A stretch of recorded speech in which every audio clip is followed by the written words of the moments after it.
All right. Good evening, ladies and gentlemen. It is June 9th, 2020 at 6:30. The City Council reserves the right to adjourn into executive session at any time during the course of this meeting to discuss any of the matters listed below as authorized by the Texas Government Code Sections 551.071, consultation with attorney, deliberations about real property, deliberations about gifts and donations, personnel matters, deliberations about security devices, and economic development. The City Council reserves the right to reconvene, recess, or realign the regular session, executive session, or order of business at any time prior to adjournment.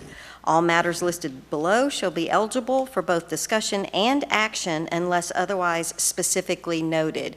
We have a full dais. Councilmember Jackson is joining us through our go-to-meeting, and I am calling this meeting to order. Ladies and gentlemen, if we will all please rise, we will say both the pledges together.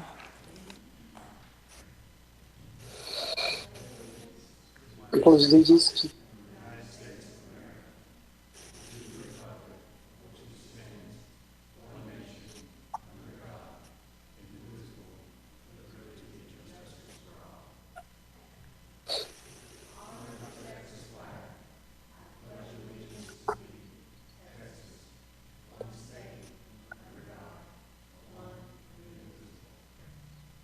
Mayor Pro Tem Nelson has agreed to do the invocation tonight, so we will turn it over to Mayor Pro Tem Nelson.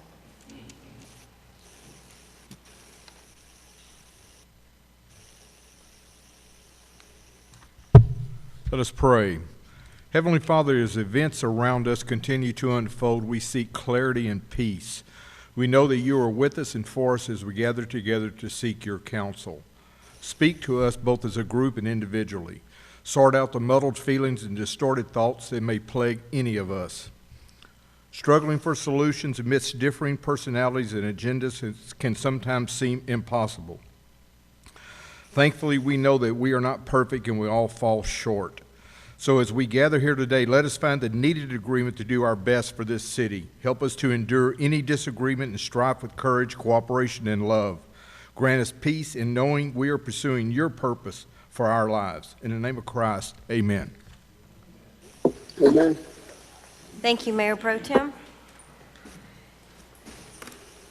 Council, I really appreciate you guys doing the invocations and all of the hard work that we've done, but I'll tell you what, I miss the kids saying the pledge, and I miss our chaplains and our pastors doing our invocations. I'm looking forward to getting that part of life back to normal. So, Council, we're at the bottom of page 1 on item 4A, which is the mayor's report. And that's another thing that I'm going to try to get back into the swing of things and have some things to report. Colin, I've got some stuff I'm going to go over, and then Colin has 2 pictures he's going to show you guys. But right now, we're going to just stick on the just the overall mayor's report.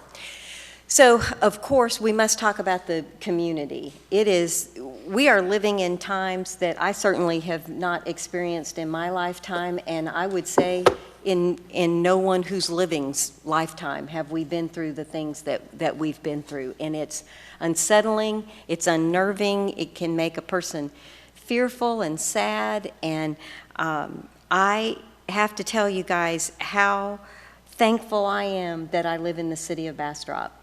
We had a protest demonstration on May 31st and June 4th, and it was very peaceful.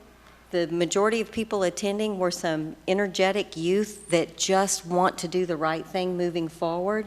You don't see our protests on TV, and I'm glad you don't see them on TV. They're done with a spirit of cooperation and community, and I want to say to each of the young people and the adults that were with them that I really appreciated the approach that they took when they did those protests on the 31st and the 4th.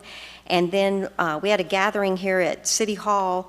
I was asked, there's a young woman, quite frankly, a black woman, black young girl who was adopted by white parents. nothing about this time makes sense to her. She is struggling on all angles, and she was one of the speakers on the 7th, Sunday afternoon. It was very informal. She was the one that asked one of the other leaders in our community, I just want to talk, I just want to get some people together. And Samai, I will say Samai's name, Samai reached out and said she had talked to Chief Nagy, and Chief Nagy offered the police department's parking lot, and for some obvious reasons that was maybe not the very best place to have it. And she said, do you have any other ideas? I said, well, we can do the convention center parking lot, or we can do City Hall parking lot. And we've got some trees and some benches. And she said, boy, that would be great. And Samai and the young lady that asked for the unity gathering both attended. Mayor Pro Tem Nelson was there. Councilmember Jackson was, he was there in spirit and body, but he didn't get out of his car. He was being social distancing and doing what was right for him to stay safe. Our city manager was there. Our interim Chief Nagy and his assistant Chief Stefanik was there, and former Senator Barrientos was there, even Mayor Saunders from Smithville. We're so united. We united outside of our city limits. There were about a dozen speakers, went very well. Unfortunately, it's hot. It's really hot, and we had one person that had a little trouble with the heat, but we got them taken care of. It was just really, really a nice event. Again, very, very informal, and I'm sure not the last of its kind, but it's very rewarding that we live in a community where people with different backgrounds and different perspectives can stand together and talk together and do that in a peaceful way. So I'm just extremely proud of everyone for doing that. One of the things, as a result of all the stuff that's going... May I add something to that? Please. I think the rest of council would have been there as well had we known about it. And it was, again, thank you, it was informal. It wasn't on our city council sheet. And I will tell you, other than the phone call, I didn't see it on Facebook. So I think one of the things that the young lady learned is it's hard to get it out there to everybody. So I apologize that not all of council, I know Councilmember Peterson, you said Councilmember Jackson told you about it, but when it was over, and that was kind of hard for you to be there if you had wanted to be. So thank you, Councilmember Ennis. It was not a city sponsored at all. All we were trying to do was support the young lady that had asked for it. So thank you, Councilmember Ennis. One of the emails that I've gotten recently had no less than 20 questions that they wanted statistics about our police department. And some of the statistics they were asking for was, we want by race and by gender, all the demographics on the number of people who have died in custody. And the question kind of took me back, and Chief Nagy did a fabulous job of answering each and every question. And I want to say to the public and to council that records only go back 70 years. No one has ever lost their life in custody with the City of Bastrop Police Department. So there are no graphs, there are no statistics, because the number is 0. So as we've all heard some people talk about, the police department should be trained. Our police department is trained. They're trained on de-escalation, early intervention. There's support services for the police officers if they've got issues that they need to deal with. It is a tough job. I'm not sure any job that's tougher right now than trying to be a good police officer in a community and do the right thing for everybody, because they protect all of us. We're not perfect. I would dare say we're doing better than some of our cities, that big one that's off to the west, but we're not perfect, but I think we all have a respect for each other, and we've got a great foundation to grow on. And I know we can be better, and I know we can be better together.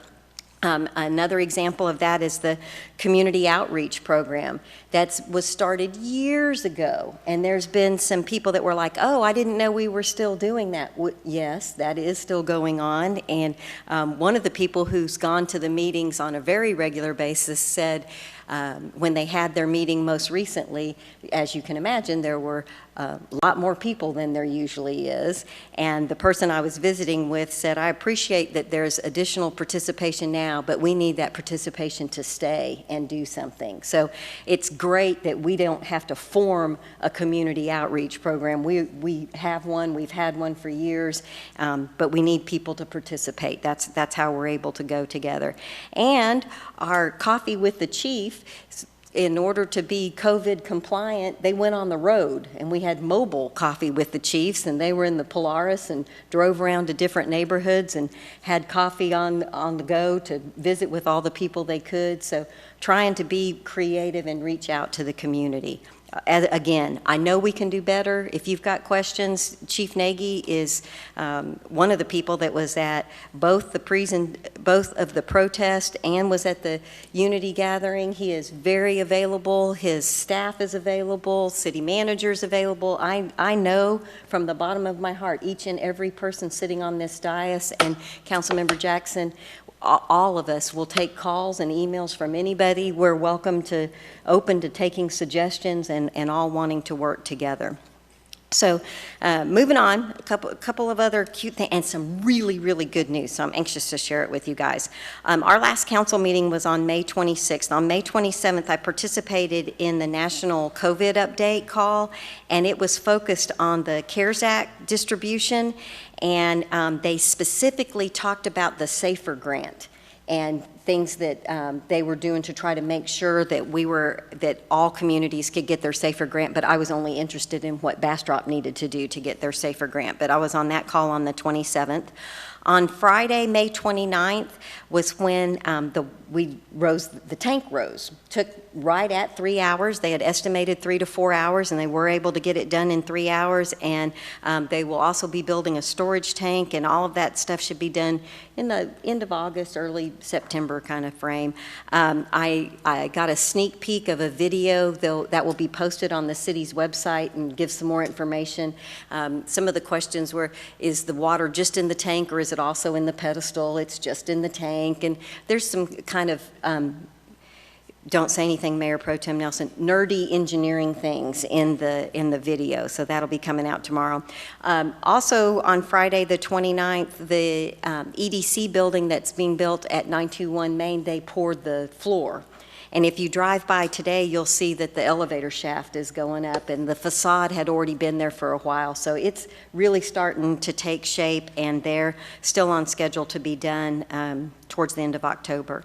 On June 1st, I was at the BEDC board meeting. BEDC's on our agenda, and we'll be taking them early, so our executive director, who's already put in a 12-hour day, can get on home. On June 3rd, the Federal Correctional Institute had their quarterly meeting, and they did it virtual, and they gave me a little bit of information, a couple things I wanted to share with the public. One, they have tested all of their inmates and all of their staff, and there are no cases at the FCI here in Bastrop. And they are doing temperature checks for staff that goes back and forth. They've taken some extra precautions to make sure that those inmates remain safe, and there are specific cases that they are reviewing, and if they qualify, they are letting people that are really close to the end of their sentence be released to home confinement, but only after they've been quarantined for 14 days. And they're doing that in an effort to try to have fewer inmates so that they can keep people spread apart. And if anybody gets transferred to them, they get quarantined for 14 days. So they just wanted to make sure that the community knew that they're doing all they can to make sure that they keep that group of people safe.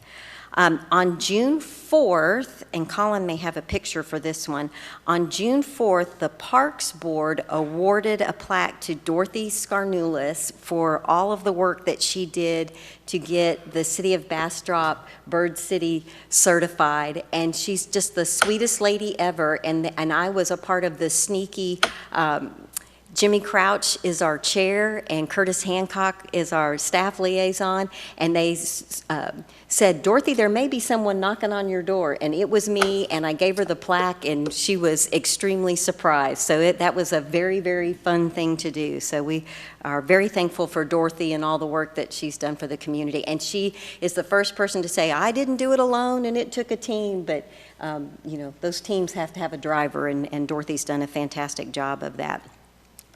On June 5th, I was on a policy call, and the county will be releasing additional information, but the CARES Act funding that the county got is going to be focused on testing. So there's going to be a lot of news coming out about testing for COVID and antibody testing, and the reason you haven't seen anything is because they haven't finalized everything, and as soon as we know exactly all the details, as soon as that's pushed by the Office of Emergency Management, we will make a point of pushing it out through all of our social media means as well. Most importantly, this very morning, I was on the quarterly community support, the nonprofits that we give to on our community support. We had our quarterly call, and they gave me some really great news that I want to share with everyone. This Friday, June 12th, at the Foundation Christian Ministries, which is at 177 East Union Chapel, get your pens out, they will be giving out 4,000 gallons of milk. They have milk and food. You don't have to qualify. You have to be in line with your car, and they are giving out milk and food. And that starts at 8 a.m. on Friday, June 12th at the Foundation Christian Ministries. And we're working on getting those flyers, and we'll be pushing that out, but that's this Friday. Next Thursday at the Schulman Theater, there will be 400 boxes of food that will be given away at 9 a.m. That was brought to us by Terry Moore at the YMCA. It's not YMCA giving the food away, but the agency that's giving the food away is working with the Y to help get that out. So there'll be some information on their website as well. So Friday, June 12th, 8 a.m., and Thursday, June 18th at Schulman Theater at 9 a.m. We also, get your pens out, www.ccaction.com. That is the Combined Community Action website. When you go to www.ccaction.com, you will see the disaster pandemic pre-application. They have received funding, and you will get rent assistance, utility assistance, gas cards, prescription assistance, food assistance. So they said it's a 2-page application. It's easy to do. If you have any questions, you can call Combined Community Action. It is for Bastrop County, not the city of Austin. It's Austin County, not the city of Austin. Austin County, Bastrop County, Colorado County, Fayette County, and Lee County. And they are set up, and they've got the funds, and they can't wait to give those away. So wanted to make sure that people knew that that was another opportunity. The food pantry said that they have seen a 49% increase of people requesting services, and they are providing contactless delivery of food boxes to our seniors, and they're working with the Bastrop County Long-Term Recovery Team to get those volunteers to do that. So I just wanted to let you guys know that was going on. The Opera House is they're planning on having their summer camp for kids. That'll be the first 2 weeks in July, and the first adult production will be in August. And the Museum and Visitor Center, this week they're going to add Thursday, so they'll be open on Thursday, Friday, and Saturday. So each one of these nonprofits are doing the very best they can to deal with the situation at hand and move forward. And I would ask that if you are able, pick your favorite charity, pick all of them, and if you can send them some cash, they would very much appreciate that. Looking ahead, and we'll go to the next slide, and Trey, that may be you, I don't know. The summer reading program is going to start on June 15th, which is Monday, and it will go through July 25th, and there's a really cute flyer about that, the virtual summer reading program. They have things for both the youth and adults, and so that's a part of our packet, and you can also go to the city's website and the library website. Tomorrow is the first chamber luncheon. They're having a virtual chamber luncheon. And on Saturday at 4:30, I will virtually be participating in the CNU 28 award ceremony because our building Bastrop code received the charter award that council was aware of. So at 4:30, I'll be on a Zoom call for not very long, and then I won't be on that Zoom call. And that's it. Don't forget the census. There's where you'll see a lot of information pushed out about the census, and please, if you haven't already done that, please make sure that you do that. So that, sorry it took so long, is the end of my mayor's report. So moving to page 2 at the top, council members report. Mr. Peterson, would you like to share anything with us? Yes, Mayor, very briefly. I just want to say I watched CBS on Houston today. It was quite uplifting, to say the least. But as you said, I'm glad we live in Bastrop in the place that we do, because we don't have to worry about our 846. Thank God. And that's about it. Rest in peace, Big George. Thank you, Mr. Peterson. Councilmember Rogers?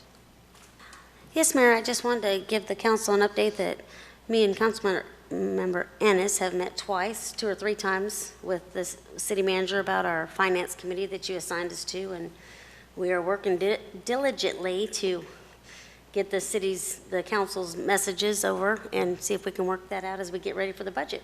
Great. Thank you. For those of us who are not Councilmember Rogers and Councilmember Ennis, thank you for all that hard work and going through all that stuff and carrying the message for us. It's very, very helpful. Appreciate it. Mayor Pro Tem Nelson? Thank you, Madam Mayor. Council, you know that one of the great privileges of this country is the responsibility to vote. Every 10 years, we also get another opportunity to participate in the process through the census. And I'm somewhat chagrined and disappointed that the participation from Bastrop County is hovering still around 50%. So I'm going to try to add a little local flavor to what the census might mean to our community. Community organizations, such as the mayor mentioned, use census information to develop social service programs, community action projects, senior lunch programs, and child care centers. The U.S. Congress uses the census totals to determine how many seats a state will have in the U.S. House of Representatives. In addition, states use the numbers to allocate seats in their own lawmaking bodies. Need closer to home reasons? Census numbers help communities work out strategies to deal with traffic congestion or overcrowded schools. Nonprofit organizations use census numbers to estimate the number of potential volunteers in communities across the nation. And we know we have a vibrant volunteer community here. On the safety and health aspect, many 9/11 emergency systems are based on maps developed for the last census. Census information helps health providers predict the spread of disease through our communities with children or elderly people. And when disasters hit, the census tells rescuers how many people will need their help. Please, please, please, I implore anyone who has not filled out the census data to please do so. That concludes my report. Thank you, Mayor Pro Tem. Councilmember Ennis? Thank you, Mayor. As you know, I'm council liaison to two boards, city boards, and now that we've opened up to allowing those boards to meet, we had a meeting of the Historic Landmark Commission, which took care of some housekeeping work that had been kind of waiting for the COVID to give us an opportunity to meet. And then this last week, the Bastrop Art and Public Places met, and of interest to this council coming forth will be a mural on the south side of the restroom in Fisherman's Park that some folks have brought to BAIPP. It was soundly endorsed by BAIPP, and we'll be hearing about that shortly. Great. So that's been my work the last 2 weeks. And again, Councilmember Ennis, thank you for your help with Councilmember Rogers on the Finance Committee. Very much appreciated. Councilmember Jackson? Colin, we can't see him. Can you all hear me? Yes, sir. Okay. I just wanted to say that the Parks Board also recognized the mural, and they endorsed it as well, and it's a very beautiful mural. I think everyone will be really happy when they see that mural. We discussed it at our Parks Board meeting, which I'm the liaison for the city also. Yesterday was a very big day for me because a year ago yesterday, I was reelected to join you all on the dais as a council member. So as of yesterday, I began my 25th year as a council member. And so it was my 1 year back on the council, but 25 years of service. And I just wanted to thank the voters again and the citizens for allowing me to still serve, even if I am serving from home right now. But my thoughts and everything are definitely with the city to continue to operate and do the best I can.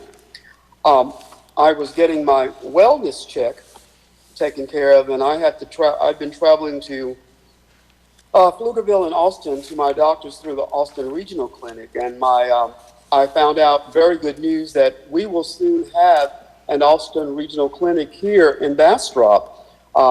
They've purchased the property, they've got plans going, but it's going to be a while before it happens because of all the other construction things that are going on. But I'm really excited that we're going to have yet another place coming into town for medical purposes, and then maybe I won't have to travel as far to see my specialists or my doctors and everything. So that was really good news. The mayor's already mentioned about the rally on Sunday, which I observed from the safety of my vehicle. And the last thing is, a few months ago, or last year actually, I filmed, as you all remember, we had the Freedom Colonies exhibit that originated here in Bastrop at the Bastrop Museum. When we put it on the road and we traveled with it, when we took it to Elgin at their museum, PBS wanted to film it. And so they came down and put together a television program which they had planned to air on Juneteenth. But due to the coronavirus, they were unable to finish the editing in time. And so it's going to be shown at a later date. So I'll let you know. I was hoping to announce that on Juneteenth you'd be able to watch that series or that special they put together, which will feature the Freedom Colonies from Bastrop County. And unfortunately that was delayed. So that's all I have to share today.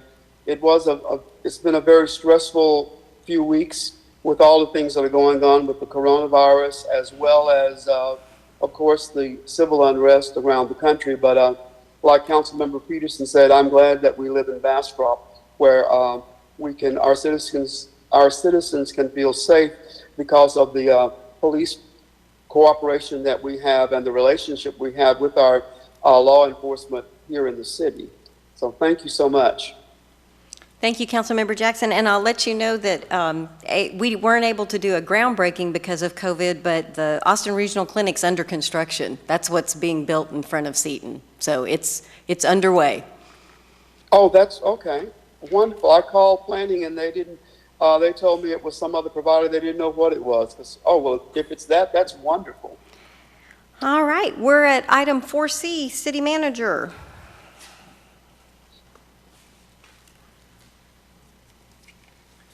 Good evening, Mayor and council members. I have a few items tonight. I want to give you an update on the budget and the budget process. You have at your seats a copy of the budget calendar that was approved a few months ago by the council. And I just want to point out two things. The items that are highlighted in gray, which are the items all the way through the date of June 8th, those are the items that have been completed so far. And then the items that are highlighted in yellow are budget workshops that had, when the calendar was put together, were put there as kind of suggested or recommended dates for when we might have some of the budget workshops. And so we will be following up with council to check and see if those dates work and find out if everyone's available, to make sure we have, hopefully everyone, at least a quorum, of course. So we'll follow up soon with you on those dates that are marked in yellow to see if those are going to work or if we need to examine some other dates.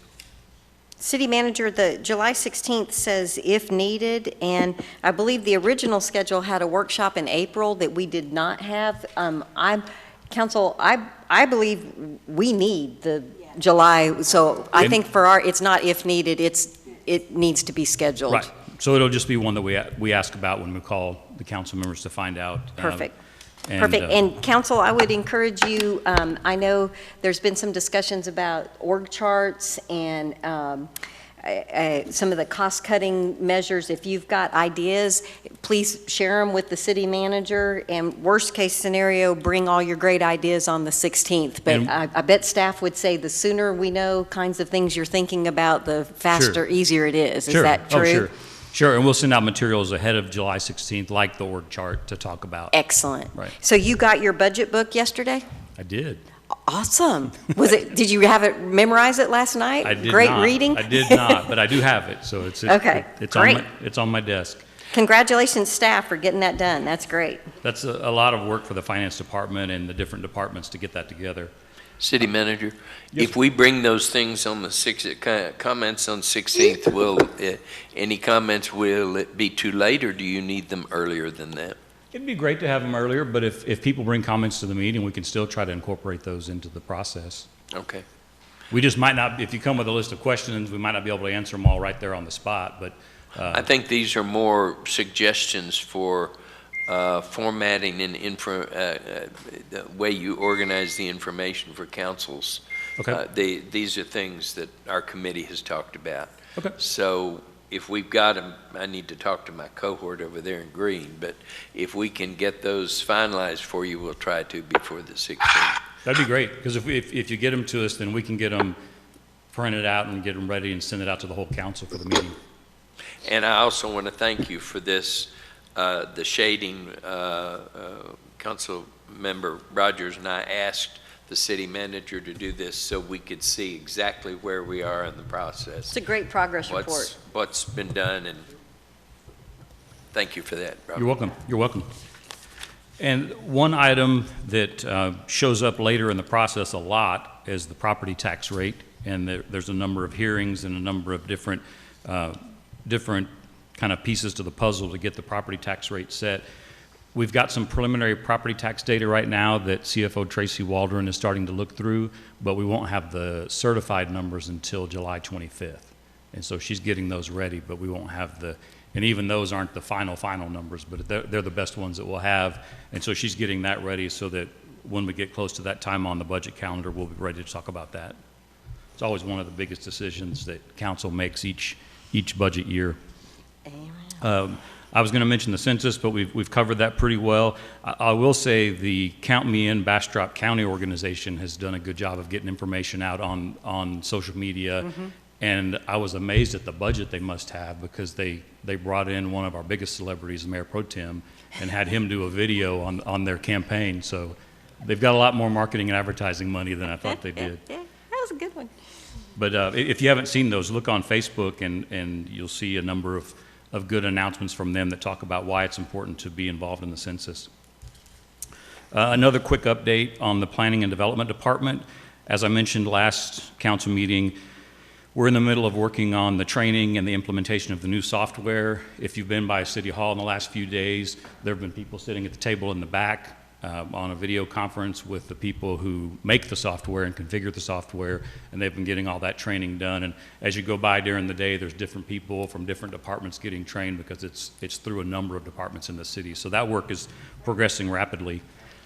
The permitting and scheduling and the work order software should be ready to use by the end of June. That's the target date that we've got right now. And so they're getting the last minute configuration and last minute setup and also the training done right now. The other issue that most of you know of that have been around for a while is that we need to do some actual construction type work in the planning department to make it easier for those people to interface and interact with the public. And so Assistant City Attorney Job had a contractor here today that was looking at some of that work, and we've got a couple of different ideas of how to do that. So we'll be waiting on a couple of quotes to try to improve that area so it's easier for people to communicate with the department and vice versa. And I think that's going to be a big help in that department. You will be bringing those recommendations to us and the cost associated, right? We can do that for the next council meeting if that's what council would like to do, or So there's a couple If things to clarify. there's- Trey didn't go to law school. You were talking fast. You Did I said say city assistant city attorney. So that's why we were all looking up and I wondered meant if. to give that update to council, yeah. That was it, yeah. So he's still assistant city City manager. manager, city manager. And some of the changes in what Mr. Job's gotten priced out is for COVID compliance, so it will come out of our CARES Act money. But we have to spend it, and then it'll get reimbursed. And so we're making sure that we run the traps with our CFO to make sure that it's eligible. So it's a pot of money that can't be spent on anything else. I just want to make sure we're on top of those costs Yeah. and the design. I mean, it is our purview, so. Yeah, absolutely, absolutely. So that's something, we can talk about that outside of the meeting if you'd like. Well, we'll And end we up can talking about it with 9A because it'll impact when we can open things. That's what I was going to say. That's the urgent part or the time-sensitive part is that it'll impact when we can open. So at 9A, it'll make more sense to have the conversation in conjunction with the phase opening. You may have created a devil with Councilperson Rogers and I, because we're looking at every penny and every procedure, and we had concerns about some things we've done, and we want to be on top of this. Absolutely. Yeah, great questions, and we'll get them answered. And Trey can talk more about that when we get to that item if you'd like, Mayor. We've been reminded that we need to have a joint meeting with Visit Bastrop, the council meeting along with the board of the Visit Bastrop organization. They have asked us to look at the week of July 27th, and some of you may realize that I think there's also a council meeting on July 28th, and so that's the week they would like to meet. The mayor and I talked about it, and I think we both agreed that it made sense to do it separately than to try to do it as part of the meeting. Yeah, And so- do you guys like Monday or Wednesday? Do you care? Wednesday. So let's. You want to try Wednesday? And Councilmember Jackson saying, Madam Secretary, why don't we double check and see if Wednesday, July 29th is agreeable to Visit Bastrop, and then you can call individually council and let them double check calendars. But thank you for that. So let's tentatively say July 29th, Wednesday, Okay. July 29th. And we'll make sure that their board can do that. Awesome. And then my last item, the mayor talked about it a little bit of the work that Chief Nagy and also the assistant chief have done. I think that they have done a great job in a difficult time. And as most of you have, having conversations with people about everything that's going on. My son and I have been talking about it a lot. He's 21. And one of the things that I talked to him about, and honestly I was kind of bragging about, was Chief Nagy and his group and what they're doing. You know, not only were they at the protest that the mayor mentioned, but I think the other side of that is also important. Chief Nagy was welcomed at that protest. And so when he was there, people were happy to talk to him. And so both sides were agreeable to having a discussion and starting that discussion. The mayor talked about the Unity program, which was great, and then also the Chiefs with Coffee on the road. They took that on the road. And one of the things that was impressive was that when those announcements went out, they said, if you would like for the chiefs to come by your house and talk to you, let us know. And so people communicated with the police department, and they had so many people contact them that wanted to talk to them that they ended up pretty much just driving from house to house just to cover all the appointments that they had. And so there was a great response from the community also. And like back to my son again, what I told him is I think that if you look at the communities around the country, the ones that have done better with these difficult issues are the ones where the police chief or whoever, the leaders of the police department have gotten out and talked to the community, and there's a dialogue there. People on both sides feel like they're heard, and I think that's led to the good results that we've had here in Bastrop. So they've done a lot of work, and I can tell you that As everyone can imagine, it's a stressful time. If you're a police officer, this is a tough time for them. And so Chief Nagy sometimes looks really worn out because he's been trying to stay on top of all of this. But I think he's done a great job in working with the community. Absolutely. Is that all you had? That's all I had. Okay, well, I had one more question for you. Sure. How are we doing on the buttons for Wilson Street? Those have been ordered, right, Trey? They've been ordered. We're waiting for Tony, the city's engineer, to review the kind of the sketch or design that Trey and his guys put together. Okay. And once that's done, they can go down. So it won't take long. Do you have a target date yet, Trey? 2 weeks. So, okay, do you feel good about that 2 weeks, or do you want to do a text and get back? Because like we're going to have council in 2 weeks, and we'll be going, well, Trey, it's 2 weeks later. So, but the idea is it's fairly soon. Yes. So if they're not down by the next council meeting, we'll have a for sure date that it'll be down. Okay. Right. Okay. It might be, we might say day after tomorrow they're going to go down. Perfect. Right. Perfect. Have we made any effort to communicate to our citizens what we're doing? They were sent the information that was presented that night at the meeting as far as the data and some of the other things, and I don't know if the plan's still with Tony, and the thought was that we would send it out to him and say, hey, here's the idea for putting it down. We'll have to be careful with that because we don't want it to turn into a 2-month-long discussion about putting the buttons down, because that'll delay the actual process. But we will share with them, here's what we're going to do as a pilot project, so that we can see what the results are. I'm not asking for a discussion item. I'm asking for telling our citizens what we're doing. Sure. Just Right. a descriptive thing. Right. I'm a little bit disturbed that we still haven't put anything in the utility bills about the water and wastewater increase in prices. I mean, we talked about it, 2 weeks ago, 4 weeks ago, and I got my utility bill and it wasn't in there again. So I want to start staying on top of these kind of things. I understand. I Okay. understand. Council, anything else for city manager? Yep. Councilmember Jackson, did you have any questions for city manager Wood? No, not at this time. Okay. Okay. All right. Do you have something else, Councilmember? Okay. All right. Y'all know how I love to do this. So we're going to go to the last of our items for individual consideration. We're going to do 9E and 9F because it's great news and it's going to go fast. And Tracy, you can call Dan because then we'll go to 9A. Is he on? Okay. Or 9B, I mean.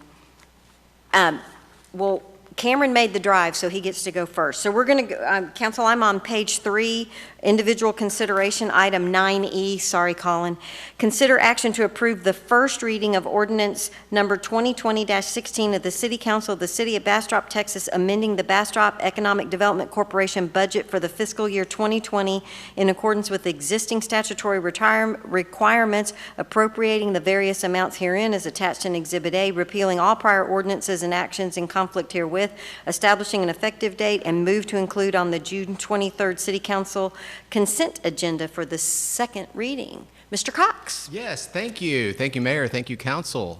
Last time I was here was 4 months ago, and I was telling you guys that I was going to, over the next 10 years, put $1.5 million into local businesses. Well, I'm a third of the way there. We've officially given out, thanks to the help of our team and Tracy and her team, $400,000 to 129 businesses as of 2.5 weeks ago. So we're a third of the way of my goal and 9 years to go.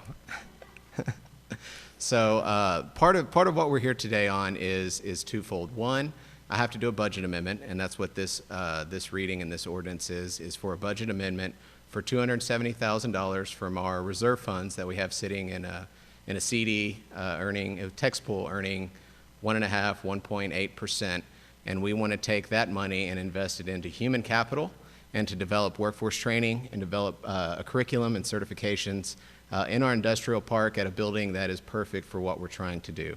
And that is to have Austin Community College come in.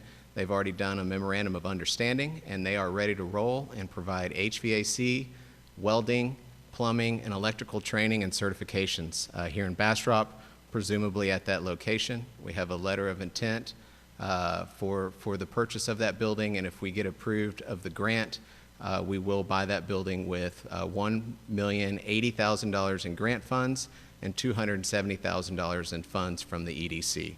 And my goal is to have that at least 20 or 30 years to provide certification and training for citizens and students in Bastrop ISD. We're going to partner with Bastrop ISD to provide the same training. And what I would like to do, and what I've talked with them about, is also allowing their robotics team to train and have their robotics team out there, which goes in and aligned with what we're going to be offering for adults as well. And they can work and workspace and share ideas and develop. And so that's what this is. And so this is the first of 2 readings for that budget, and then the second part that I'll present on the next item, unless you want me to go ahead and do that now, Mayor? Perfect. Okay, then I will be quiet. And there's also makerspace planned That is for correct. that. And, and I have something else to ask you, but we'll talk about that at the next one. Councilmember Rogers. I was just going to ask if we can give him a round of applause on all Yes. that great news he just gave us. You have to bring news this good or better every time you come to council. Check. Deal. So, council, any other questions for Mr. Cox? Move to approve and place on our next agenda. Second. I have a motion to approve from Mayor Pro Tem Nelson and a second from Councilmember Ennis. Is there any further discussion? Yes, Madam- Mayor, if I may. Yes. I'm very, very glad to hear this, because I was a big proponent of the ACC when they tried to build it before, and you just made my day. Excellent. Thank you. Good. It's important for the public to note that this is being made available to them without a tax increase. It is a home run, and I can't wait for him to talk to you some more about 9F. So, Madam Secretary, if you will call the roll. Mayor Pro Tem Nelson. Yes. Councilmember Ennis. Yes. Councilmember Jackson. Yes. Councilmember Rogers. Yes. Councilmember Peterson. Yes. Thank you. Council passes unanimously. Moving on to item 9F, consider action to approve the first reading of resolution number 2020-49 of the City Council of the City of Bastrop, Texas, supporting the Bastrop Economic Development Corporation's application for an Economic Development Administration grant in the amount of $1,350,000 to facilitate capital and facilities to provide immediate workforce training and development courses and certifications, authorizing the BEDC's expenditure of $270,000 for the required 20% local match, authorizing the BEDC's Chief Executive Officer to execute all necessary documentation and establishing an effective date. Mr. Cox. Thank you, Mayor. And the Mayor just said exactly what I said with our budget, that the match is 20%, and we have to come up with $270,000. Now, what's the most exciting about this program is all the collaboration that's going into it, and the fact that we're going to be working with different entities as well as local businesses. I've already spoken with 2 local businesses that want to have an active role in helping teach at the facility as well. And one of them wants to relocate to our industrial park and provide CNC training there. So our partnerships are going to be good, and that helps with our application. And so, just so you know the process, and so the public knows the process of where we're going with this, the applications are starting to be due July 1st. We're getting as far ahead of this as we can, and we want to be the first in the pile. And it's kind of it's not a first come, first serve, but if you're first in, your odds of getting the money are certainly better.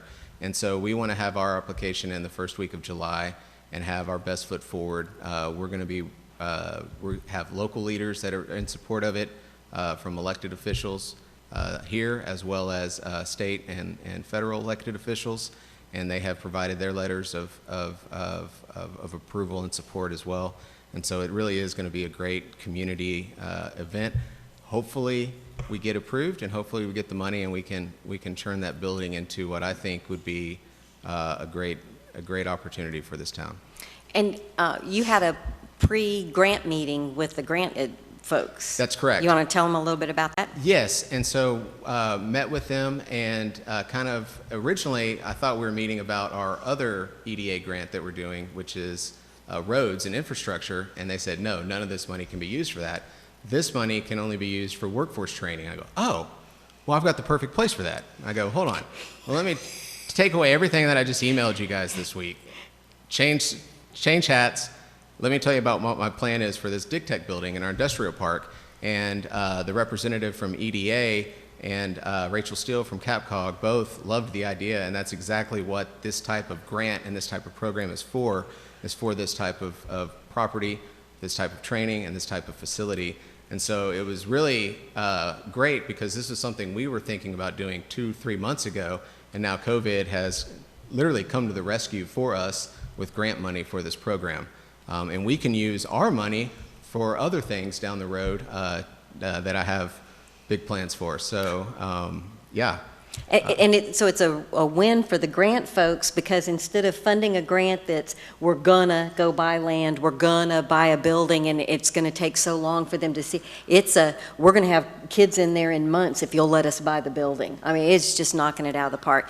And Assistant City Manager Job, because he is always looking out for taxpayer dollars, wanted to double check with me that we were working with TEEX, that we had planned to work with TEEX to train water and wastewater certification, because we spend taxpayer dollars to send those folks to go get that training. So we have to pick up their travel, they're away from their families, we have to pick up the hotel, and they would be able to get that training over at the industrial. I mean, it is just like, there is no downside to this. It's just the very best. As a matter of fact, my discussions with Trey in November last year when I first started around the wastewater training and certifications, and that's kind of how this is now developed into this. It's grown from that, and then in tangent with Bastrop ISD and what they were doing.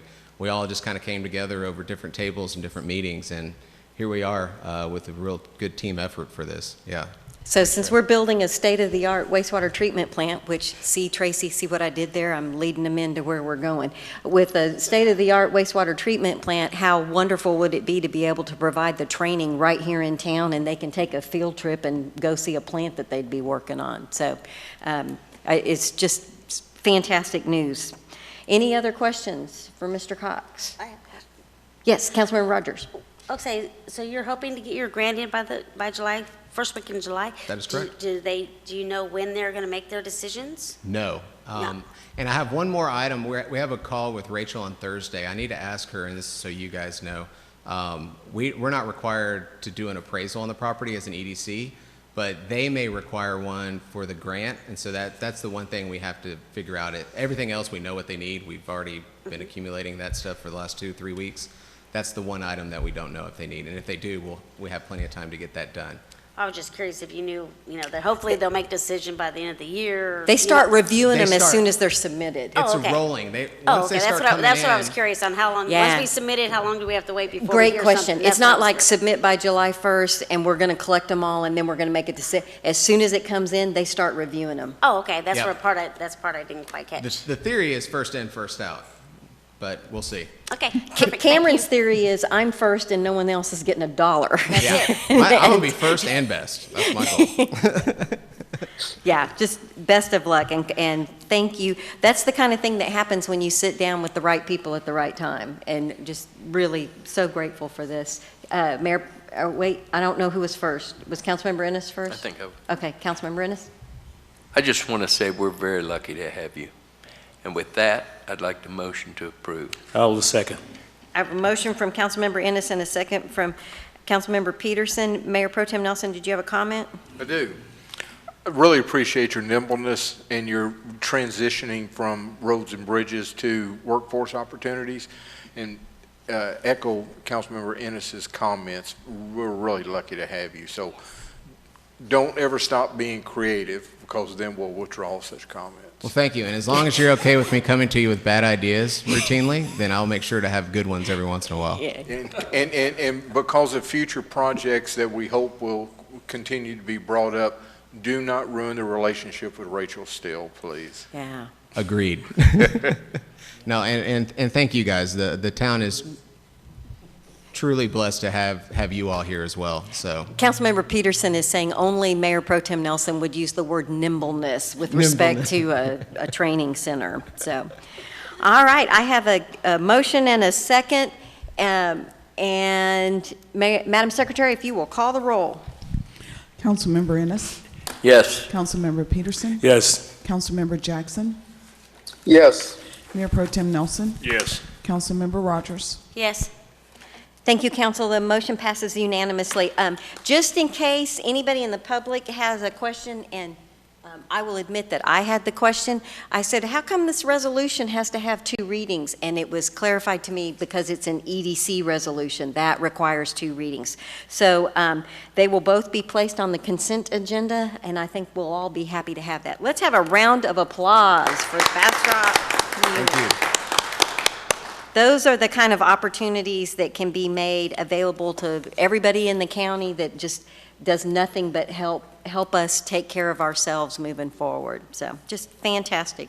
Thank you. Congratulations, and drive safe on your way home. All right, council, now we're going to go to 9B. We see Dan. Dan sees us.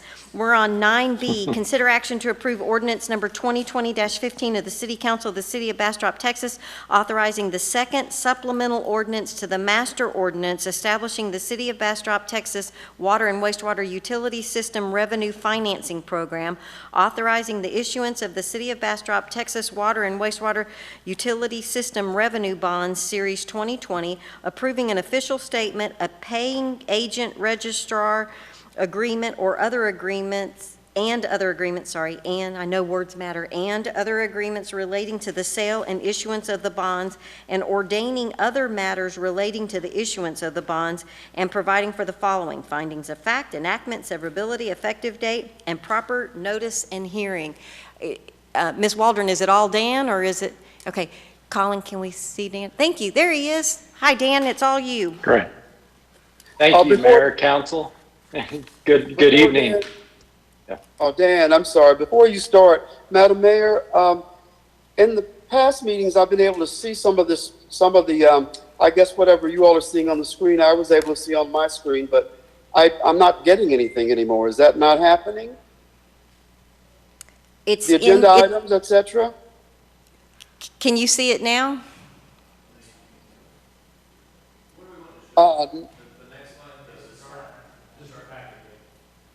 Yeah.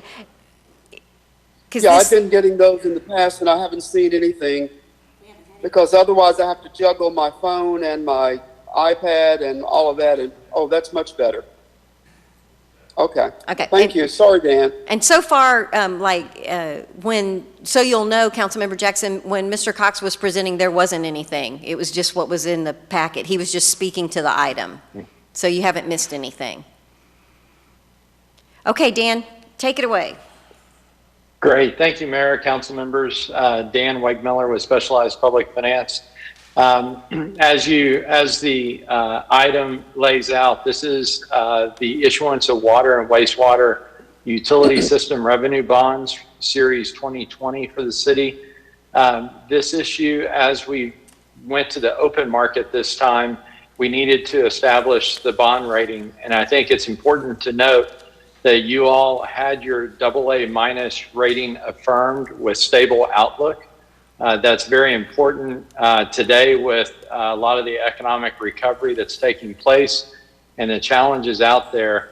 No rating is assumed to just be affirmed or taken for granted, let alone one in the AA category. So that was great news to get from Standard & Poor's. And again, not something to be taken lightly today. The result of that rating of AA- was, as you can see on the screen, you received 6 bids today on this issue. Rates are still absolutely at historical low levels. As you can see here, and I always think this is pretty unique to point out, the bids received, they were due at 10 a.m. this morning. As you can see under the column second from right, the bids received range from 9:48 a.m. all the way up to 8 seconds before the deadline, which happened to be the Baker Group, which won, and they bid a 2.484015%, winning by just 5 basis points over the Citigroup bid. I think it speaks to the strength of the credit, the strength of the name of the city of Bastrop, and is a great interest rate when you look at the long-term nature of this funding for the project. You're borrowing basically 30-year obligations for under 2.5%. So it's a great place to be when you have to finance and borrow for such a project. So with that, it's pretty straightforward. Bart Fowler is on as well, your bond attorney with McCall Parkhurst. And if you have any questions regarding the bids that came in or the ordinance or the master agreement that and the supplement that Bart's prepared, we're both here. Otherwise, that's the sale as it took place. Outstanding. As always, very thorough, very straightforward. As Ms. Waldron commented to me today, we're really not expecting a long discussion. We all know we're building a wastewater treatment plant, and we haven't found anybody to do that for free, so we're going to have to fund that and do it through bonds. Councilmember Rogers? So you need a motion I do. to accept this bid, this wonderful news. I can't believe they wait all the way till 8 seconds. That would, I know, the 8 seconds, that's kind of scary. Yeah, What that if would- there's like a That would hookup? stress me out in case I didn't push the button fast enough Yeah, or something. that would make me I nervous. move to approve. I have a Second. motion to approve from Councilmember Rogers and a second from Councilmember Peterson. Is there any further discussion or questions? Madam Secretary, if you'll call the roll. Councilmember Rogers? Yes. Councilmember Peterson? Yes. Councilmember Jackson? Yes. Councilmember Ennis? Yes. Mayor Pro Tem Nelson? Yes. Thank you, council. The motion passes unanimously. I Great thing. really Thank you all. appreciate y'all's hard work, and thank you, Ms. Waldron, to you and your team. It's all the financing together that allows us to do this. And it must be noted that this is a council, especially I would say for Mayor Pro Tem Nelson and myself, when we ran, one of the things that we both ended up individually talking about was the need for infrastructure and to invest in our infrastructure. And this wastewater treatment plant has been needed, how long, Trey, since before you got here? So it is wonderful to take definitive steps forwards for this to happen. So thank both of you, Dan and Bart, for helping us move along. We appreciate it. Y'all enjoy the rest of your evening. Thank you. Thank you. All right, council, and I'll check with city manager. That's all everybody else's staff, right? That's all of our visitors? Okay. So now, Colin, I'm not going to skip around anymore. We're going back up. We don't have any work sessions or briefings, and our staff and board report, the only item that we have is item 6A, update on Main Street Rehabilitation Project. Is that going to be Mr. Job or Mr. Wood? All right. Oh, hi, Tony. There's Tony. Hi, Mayor and Council. Good evening. All right. I just want to follow up on a couple of things that we talked about at the last meeting. But if you've been down to Main Street at all. Councilmember Jackson, can you hear Mr. Job? Barely. That's what I was afraid of. You got to get obnoxious. Let me get close to this mic. Can you hear that? Is that better? All right. So if you've been on Main Street at all, you see the almost the entire length of Main Street is under some kind of construction. So I won't go block by block and tell you where we're at, but I will update you on what we talked about, and that's crosswalks and how we discussed and what we're going to propose for our bench along Main Street. So let me just click through, and if there's any updates or questions as I click through here and you would like to ask as far as trees or placement, Tony and myself will be available. So I'll just click through these slides, and if you see a section, just say ooh, ooh, and I'll stop. So again, we have from farm to spring, spring to chestnut, chestnut to pine. We're doing good so far. No questions about the crosswalk at Pine? Okay, we'll keep going. Okay, just making sure. We'll continue on to the crosswalk. And then we have the section again from Pine to Walnut, Walnut to Austin. And you know where our project ends at Austin Street on the west side and then continues on, but it will be picked up. There will be sidewalk again, like we talked about on Main Street. It will just be a different project. It'll be the River Loop. So there was some confusion. I think we were having two different Yeah, conversations. So back up one before you start that. Yep. The circles are the trees. Correct. And if people are driving down and they see the 4x4 patch of cold mix, the black stuff that's not the sidewalk, that's going to be a tree well. That is correct. So if anybody in the public, if they walk by that big black square, that's going to be a street tree that's going to be installed as a part of this project. That's correct. And if you look on this actually aerial, it shows several trees, but if there was a tree existing, we did not add a tree in that spot. So you see several trees here, but we added them as needed, not just. Okay, and I know you're going to talk about benches, and I'm not trying to get there yet, Sure. but if you're looking at this picture, there is and I think Tony calls them streetscapes, that between the trees, there's a couple benches, and we'll talk about placement and how many there needed to be, but there was some planned out, and it's a big number, and That's that's correct. where it came from. Doesn't mean that's what's final, but that was what you were going by. That's correct. Where there was a vacant spot and there was no landscape, irrigation, things of that nature, then there was street furniture, be a bench, a bike rack, or a trash can, something of that nature. Okay. Is that it? Keep going. Okay. So we'll move on to when we talked about what was ordered.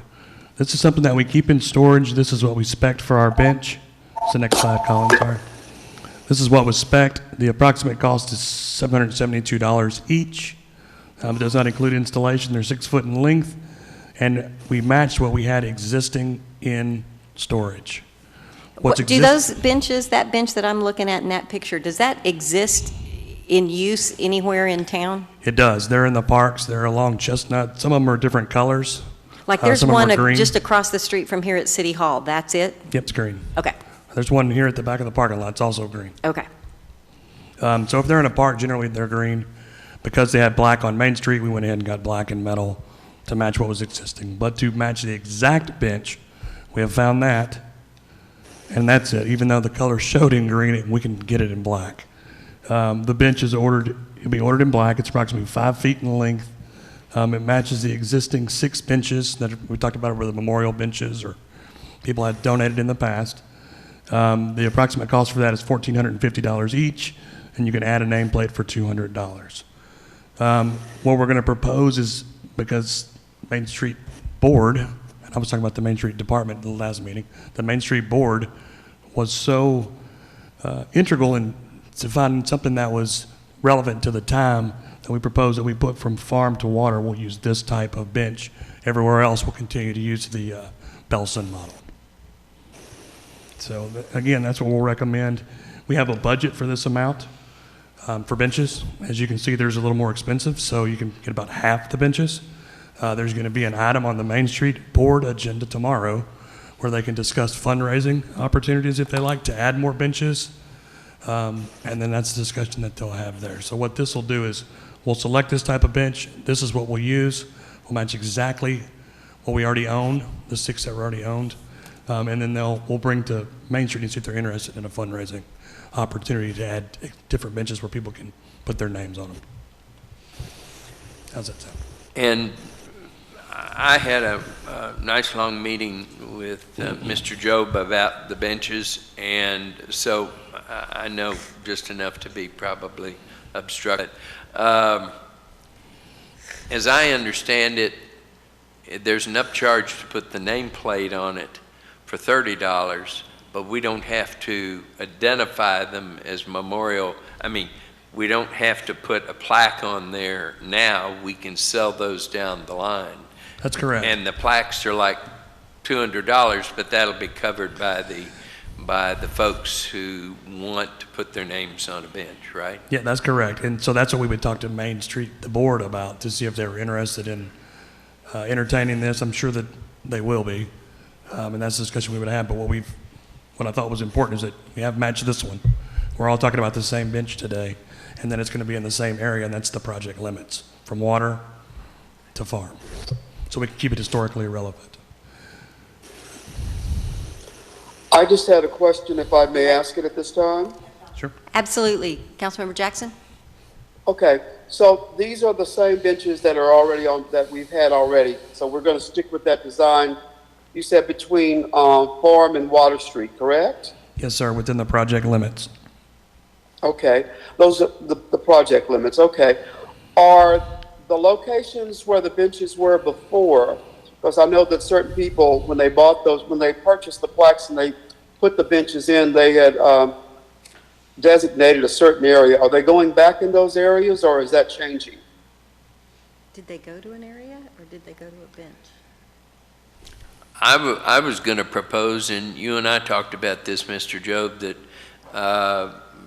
once you get a handle on a little further down the road, or whenever you're ready, this is your time schedule, that you get have a meeting of members of the Main Street Design Committee and members of the Historic Landmark Commission, and just select a date and invite them, and who comes can participate and those who don't, and y'all define together where you put the benches.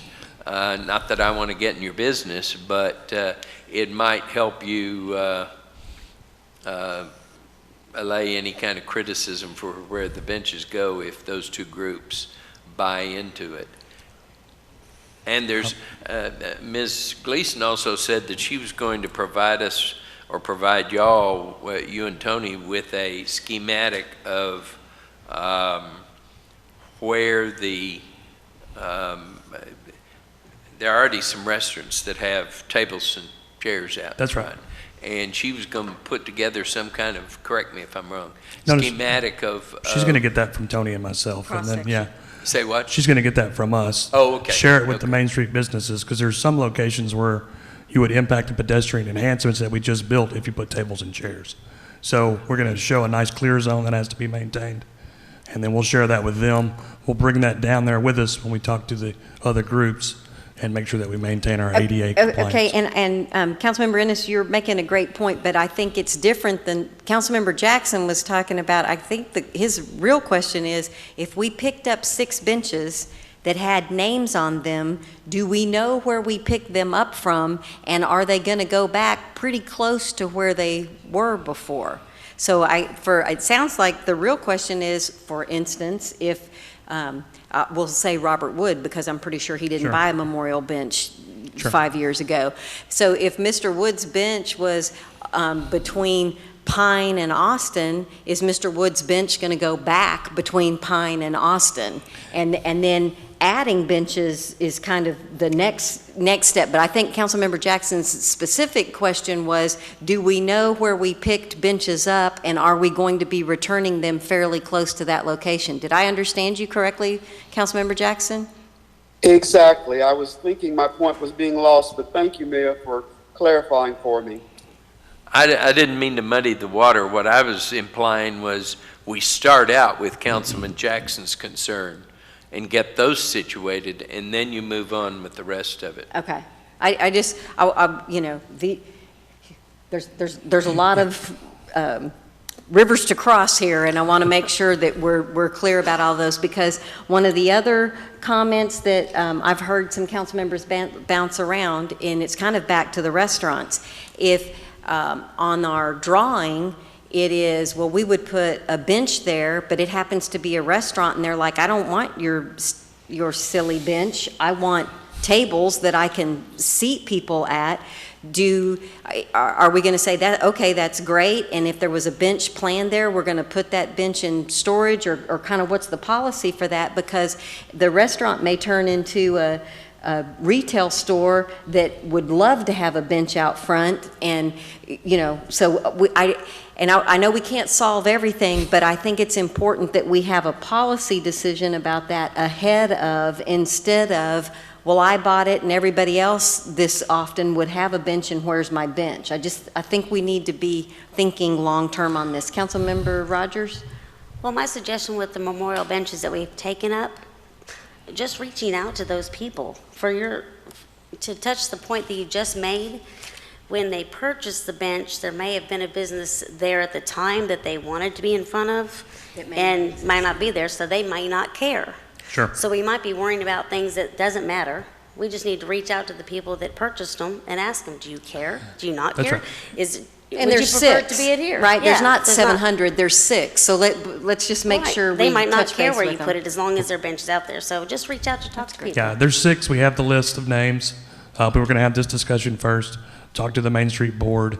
You're right, there will not be as many benches as we originally thought, which was 57 in that whole 6-block area. I thought that was a ridiculous number till I realized it's 8 blocks, it's both sides of the street. That's There's right. 2 together between, it's like, wow, those numbers start adding up kind of quick, you Yeah. know? I did have one other question when I was looking, well, I don't know where your little map thing is, but on part of the stretch from, I'm going to say Pine Street on down to the Masonic Lodge, I'm not sure if putting a bench in front of a resident, if, there's some resident houses right there. I don't know who would want to have somebody sitting in front of their house. That's just some things to consider when that group meets, maybe to put them in front of things that are zoned commercial and not zoned residential. I don't know. Well, Just and I something to think long-term, because some of those lots are P4, some That's of right. the, because they That's what I'm saying, the ones that are zoned Yeah. that way, that's fine, but if it is a zoned one way, maybe be considerate. But one thing I would like Tony and Mr. Job to be aware of, because council, we are always trying to do the very best that we can with tax dollars, and that is long-term, although the benches weather well, there may be issues with them, and some of that, honestly, we're doing this to try to be successful, and so I hate for us to not have money to buy the benches. So if we've got a place to store them and we get a few extras, knowing that, to your point, it's a residence now, they don't want it, but we're thinking 5 years from now it may be P4 and they would want one. We don't want to waste money, but we also don't want to be such penny pinchers that we've cut our nose to spite our face. Is that a fair assessment? And I think it's easy to keep a small amount in stock that's standardized, a certain number for this project and in this specific area, and then the certain number of the Belsons. We have some in stock now, so. I do have one more keep question, I'm going. sorry. I know that you showed where the benches were on the sidewalks that the city itself is doing. Yes. And then one part is BEDC's loop. Will there be bunches? Will there be benches on their, is it part of their plan to put in benches too? It Do you is know? not part of that project. No, that was an EDC project. Oh, I'm That just was- curious if you right. knew that. No, but we should add them, I agree. And from then on, with the exception, once we got past water, I think we would add the Belson benches. That would be a line item I would request that we Oh, I was do just before we curious go to if you bid. knew if that was part of their plan. It's putting it not. or not. Okay, that was just a There's no question. landscaping, there's nothing with that. It's just trail. Yeah, I think it's just the trail is what the grant would fund. Councilmember Ennis? I'd like to personally thank you for all your hard work on this. Sure. We want to talk crosswalks? I would like to personally thank everyone for making sure that we're all talking about the right benches at the right time, because it was a little stressful there for a couple days. So sounds like we've got a plan. We're moving to crosswalks? Yes. So we're actually pricing just a range of options. So this would be at Pine Street. We can go as high tech as you want, and you can put this up on the screen, Colin, if you like. It's right after the. There you go. So what this is a solar-powered rectangular flashing. This is probably on the top end. You can mount it directly to the sidewalk. And what I'd like to do is just vet the budget as we go through, because you can to be compliant, you can simply have a sign that looks just like this. I think it's a good idea, since this is mid-block crossing, to add some additional push-button lighting. So this is probably what we're going to propose. Of course, we're going to look through the budget and see where we're at. I just want to make sure we knew that we were working on it, we hadn't forgotten about it, and this is likely what we will use. So this is to get across Main Street at Pine where there is not a stop sign. That's correct. On Main Street. And So you'll everybody push the knows where button. we are? It's- Okay. You push the button, it's solar powered, it automatically sends flashing lights, so it gets the driver's attention, and that's probably a safer route. We'll also look at these options for Old Austin Highway later on, because there's no wiring, it's all solar. Yeah, that's cool. Just do And Old Austin Highway is a spot where there's ramps and there's just the regular signs. But Councilmember Rogers brought to my attention, there's 2 crosswalks on Chestnut with no signs, and they have ramps down, and it's the different color paving going across, and I have looked, and unless they're hiding behind a tree or I'm just blind, there are no signs on them. I will double check. Sometimes they're farther away just because of the speed Okay. distance, so maybe they're not as close to the crosswalk. But we have, and Tracy, correct me if I'm wrong, there's some pedestrian safety money that I think we can cling on to, and this could even be, you could even add an island and put one mid-block. So if we're crossing 4 lanes or more, you could add an island, bolt this in. Well, I guess my request is that, We'll look. particularly with the downtown area, if we're going to make them safe, let's make them all safe and make sure that we get them all I agree, all 100%. compliant. Mayor Pro Tem Nelson? Well, I'm somewhat concerned because I'm wondering about the enforcement aspects of this, because yellow is caution as opposed to stopping. Can the chief speak to this a little bit? I'm looking at the side of safety more than anything. Yes, so as long as there is Got to get really close to them. as long as there is a painted crosswalk along with the appropriate signs, even if it's yellow, if I am at the intersection as a pedestrian, I'm starting to walk, those people have to yield to me, and that'll be in general a stop, so they have to stop till I go all the way across.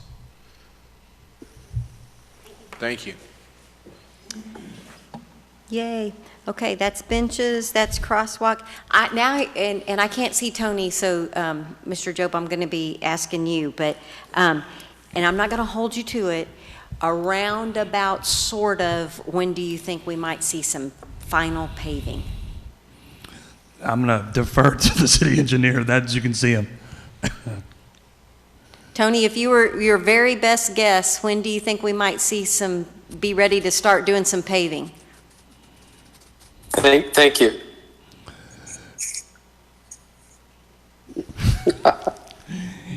So Tony, the question was, oh, he's got. Oh, you've muted yourself. Okay, there we go. The plan is to do all the paving at once at the very end of the project.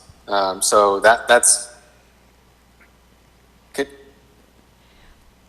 Can you guys hear me okay? Yep. Can you guys hear me? Yes. Hello? Yes, Keep going. okay. So the plan is to have the paving at the very end of the project and do it all at once. We have gotten or asked the contractor to provide the cost of an extra mobilization to go and do everything, or to do it twice, and to pave half and then to pave the other half. We're still waiting for them to completely crunch the numbers, but it's on the order of about $10,000. So we're waiting for them to finalize that before making any decisions, whether we do it in 2 halves or do it all at once. And so end of the project means August? Yes. August, yes, ma'am. Okay. They'll come back in the fall, plant the trees. We could actually set the benches in if we want. Thank you for saying that, because Yeah. I was really hoping that we weren't going to be planting trees in July and August. Like, We wanna- we're smart enough to know that, right? Yeah, so we would have the paving done, we would have the sidewalks done, we can come back and install the benches and the trees, and that gives us more time to have a discussion with Main Street. It's the fall. There's not going to be people, well, they may need to sit down in August, but Council, from a spending taxpayers' money, I'd rather suffer through the streets for a couple weeks than spend $10,000 on mobilization. That's $10,000. If we can afford it for mobilization, that could be benches, that could be crosswalks, that could be, have we included speakers? that's a different project. That's a request for next year's budget. Okay. Request It's a for next request year's in budget. next year's budget. It wasn't funded in this project. So my personal vote is don't waste the money on mobilization. And the paving usually goes better when you do it all at once with the same batch. Do you agree, Councilmember Peterson? Yeah. Okay. That's it. That's right. Okay. All right. Anything Okay, else? question. Oh, yeah. Mayor, I'm not quite understanding what you're requesting or what you're suggesting. They said that I had asked when it was going to be paved, and Tony's saying it will be towards the end, and one of the things they talked about was the possibility of paving half and then coming back later and paving the other half, and that's an additional mobilization, and that's on the order of $10,000, and I'm saying that we're dealing with it now, and you don't really have anything to show for that $10,000. And but you could take that $10,000 and get something that's substantial for it. So it's probably a better idea to just pave it all at once. And I believe Mr. Peterson, several other folks on council, and Tony are agreeing that you generally get a better paving job if you do it all at one time. Yep. I agree. Okay. Okay. Councilmember Rogers? And first, thank you for all your work on the benches.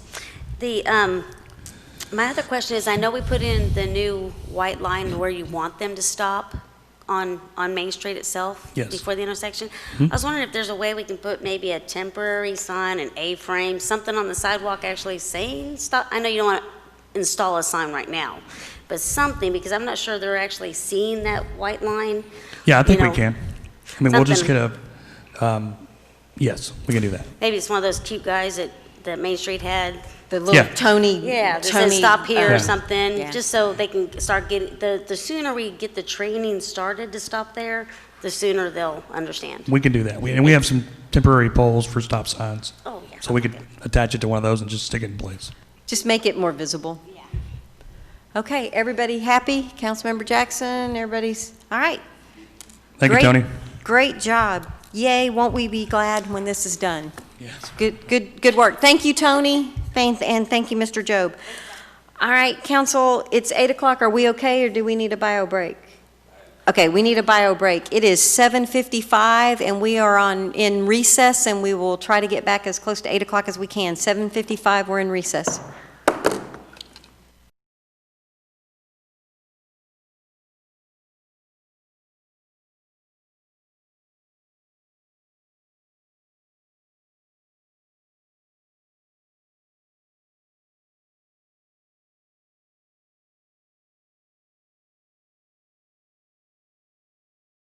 Eight o'clock, and we have everyone back on the dais, so we are back in session. We are picking up at citizens' comments, item number 7, and I'm pretty sure thank you, Madam Secretary, she has provided them to me in the order that they came in, so I'm reading them in the order that they were received.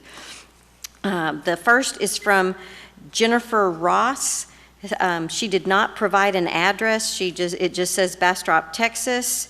And her comment is, I would like to know why we can't open our playgrounds back up in Bastrop. Coronavirus is not spreading like the scientists thought. Smithville has even opened theirs up, and Gymboree in Cedar Park is opening their indoor gym. Please open the playgrounds up. Not everyone has a yard or swing set for their kids or pool.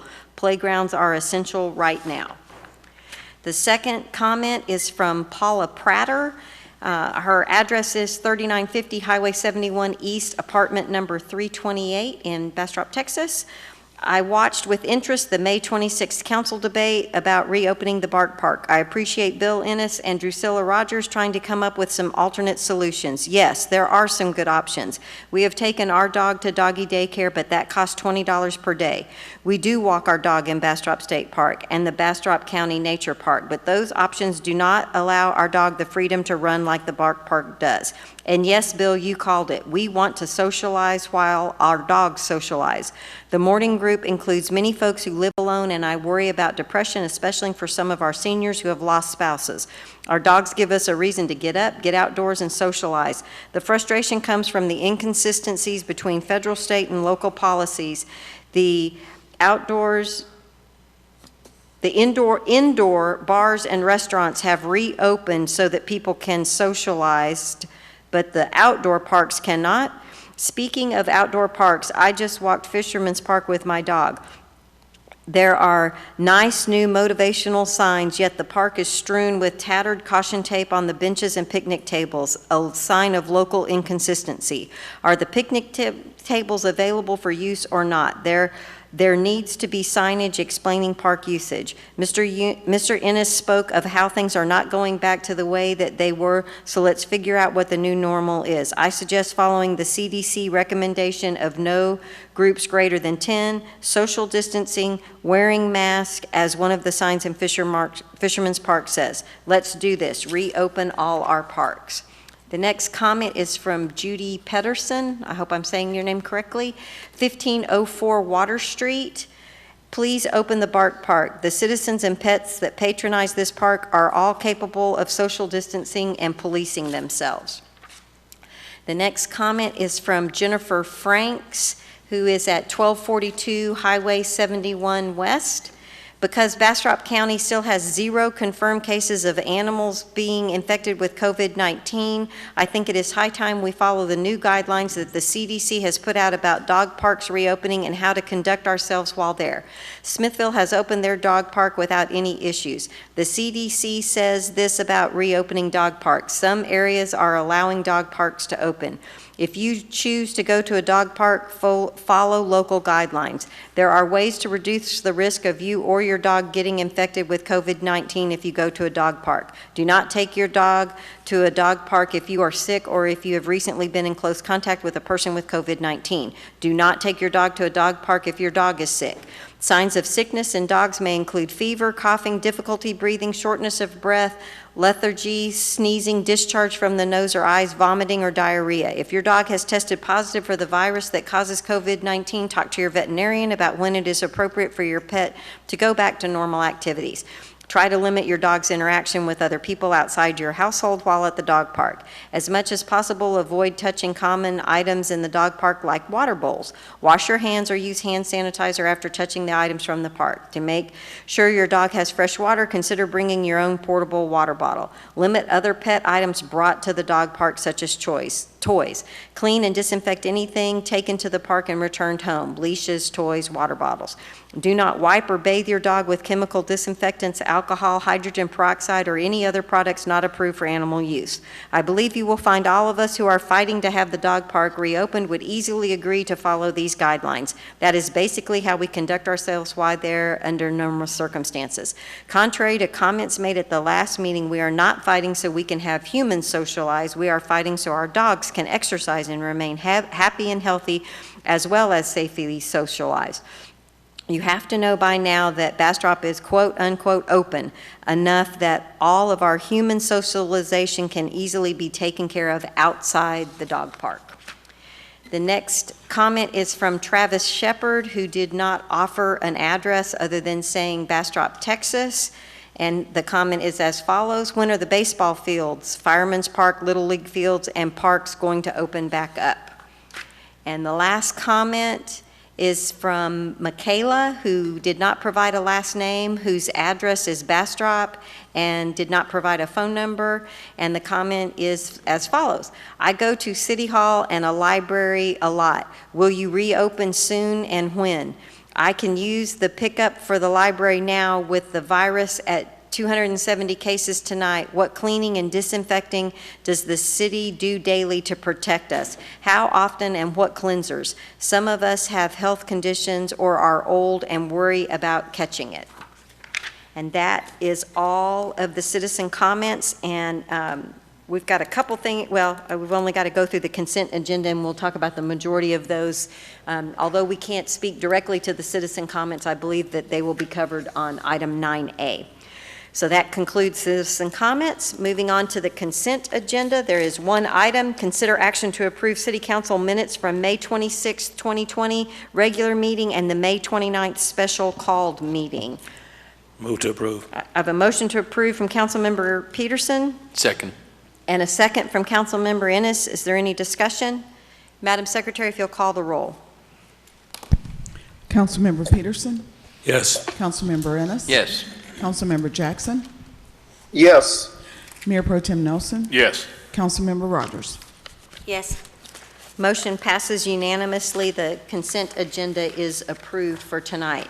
All right, Council, we're moving on to item 9A. Consider and adopt on first and final reading ordinance number 2020-14 as an emergency measure ratifying temporary emergency orders enacted by the mayor in her capacity as emergency management director in regard to the local state of disaster for the immediate preservation of public peace, health, and safety. Council, I have not signed any emergency orders prior to tonight, but what you have provided to you is the City of Bastrop phased reopening plan. It is dated June 8th, and as in my role as emergency management director, I have met with the city manager, the assistant city manager, and and our fire chief. And fact of the matter is, the document that you have before you was prepared by Chief Rosales. And what's really important to note, as one of the citizens conveyed in their comments, there has been some updated recommendations from the CDC regarding the dog parks. So that is taken into account when you look at these recommendations. This is a document that City Attorney, I believe, if council is agreeable, this can become Exhibit A in the emergency ordinance. And although we don't have an emergency order before us tonight, we can adopt this document with whatever revisions, and then if we have to follow up paperwork, we can take care of that later, correct? Yes, Mayor, I agree with that. Okay. So, council, there's several rows and columns, so let me kind of walk you through a little bit of it. There are 3 phases and then a phase out. The most important thing is for you to go look way down at the bottom where it says emergency readiness level. When we're at 4, that is normal operating procedures. That's where we normally are. I think we can all agree we are not and have not been at normal operating procedures since the emergency declaration. So we're at 1 and we're trying to work our ways back to normal. You will also note that when we get back to 4, it may be a revised 4, things like normally we don't have whether you want to call it a sneeze guard or a glass partition.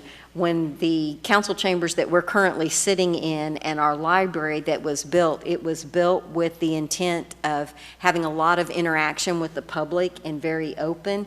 That is contrary to safety in a COVID world and a post-COVID world. So that's some of the items that Mr. Job and his staff are trying to make sure that it looks presentable, that we're spending the right amount of money. And what I visited with him about, from my personal opinion, but I wanted council to visit, is if it's, and I'm making up numbers, if it's $5 to do it quick and dirty, and it looks like it was done quick and dirty, and it's $9 to do it and make it look nice, I think we should spend the $9 to make it look nice, because it's going to be there for a long time, is my first reason. And secondly, because the things that we have to do to our facility is clearly allowed as a part of the CARES Act funding. So it's not going to increase taxes, not going to impact our general fund. It's money that's available, and in fact, you'll recall that we even have already gotten the first 20%, so we have $101,000. So we want to spend it sparingly, but since it's going to have to be here for a long time, I think it's worth making the investment that we do it in something that looks presentable and will last for a long time, because when it needs to be repaired, that will be on the citizens' dime. So I wanted to bring that to your attention. The other thing I want you to recognize is that the library is called out as its own line item. The parks are called out as their own line item. The municipal court is called out as its own line item, and that's because one of the things that Chief Rosales did was go through all of the governor's orders and the CDC guidelines to make sure that we are compliant.